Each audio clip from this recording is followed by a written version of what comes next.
MPSC गटक पूर्व परीक्षा 2025 मध्ये विचारलेला एक प्रश्न आहे की खालीलपैकी कोणत्या उच्च न्यायालयात सर्वाधिक खंडपीठे आहेत. त्यामध्ये ऑप्शन दिलेले आहे बॉम्बे उच्च न्यायालय, दुसरे अलाहाबाद उच्च न्यायालय, तिसरे राजस्थान उच्च न्यायालय आणि चौथा आहे मध्य प्रदेश उच्च न्यायालय. प्रश्नाचं योग्य उत्तर आहे बॉम्बे उच्च न्यायालय. कारण बॉम्बे उच्च न्यायालय आहे त्याचं मुख्य पीठ आहे ते मुंबई या ठिकाणी आहेत आणि खंडपीठ आहे ते नागपूर, छत्रपती संभाजीनगर म्हणजे पूर्वी आपण औरंगाबाद म्हणायचो, त्याच्यानंतर पणजीला म्हणजे गोव्यामध्ये आणि कोल्हापूरमध्ये एक सर्किट बेंच सुद्धा आहे. म्हणून ऑप्शन क्रमांक 1 याचं योग्य उत्तर राहील. तर बाकीचे ऑप्शन जर आपण अनालिसिस केले तर राजस्थान या ठिकाणी राजस्थानचं उच्च न्यायालय आहे त्याचं मुख्य पीठ आहे जोधपूरला आणि जयपूरला या ठिकाणी खंडपीठ आहे.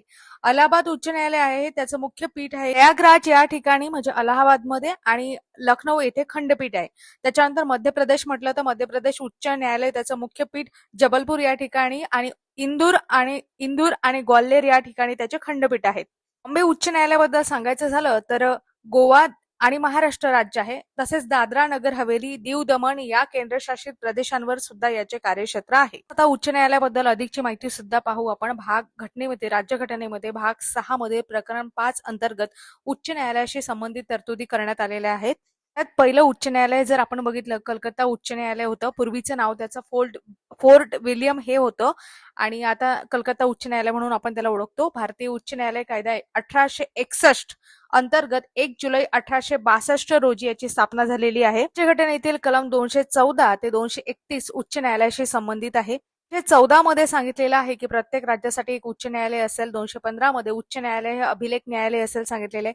216 मध्ये उच्च न्यायालयाचे गठन म्हणजे मुख्य न्यायाधीश आणि इतर न्यायाधीश याबद्दल माहिती सांगितलेली आहे. 217 मध्ये न्यायाधीशांची नियुक्ती, त्यांच्या पदांच्या शर्ती अटी सांगितलेल्या आहेत. सगळ्यात महत्वाचं 226 नुसार मूलभूत हक्कांच्या अंमलबजावणीसाठी रिट्स आदेश काढण्याचा अधिकार उच्च न्यायालयाला आहे. उच्च न्यायालयाशी संबंधित काही घटना दुरुस्ती आहेत. 7वी घटना दुरुस्ती, 15वी घटना दुरुस्ती, 42वी आणि 43वी 44वी. 7व्या घटना दुरुस्तीनुसार संसद 2 किंवा अधिक राज्य केंद्रशासित प्रदेशांसाठी एक सामायिक कॉमन उच्च न्यायालय स्थापन करू शकते.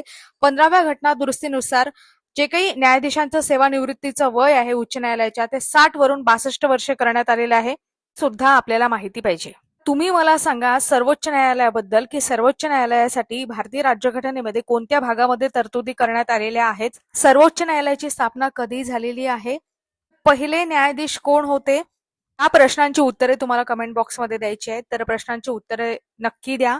अधिक माहितीसाठी चॅनलला सबस्क्राईब करा. अशाच प्रकारे पूर्ण आपली सिरीज आहे. पोल सेक्शन मध्ये तुम्ही दररोज प्रश्न सुद्धा सोडवू शकता. अधिक माहितीसाठी चॅनलला सबस्क्राईब नक्की करा. सोबत आपलं टेलिग्राम सुद्धा अपडेटसाठी नक्की जॉईन करा.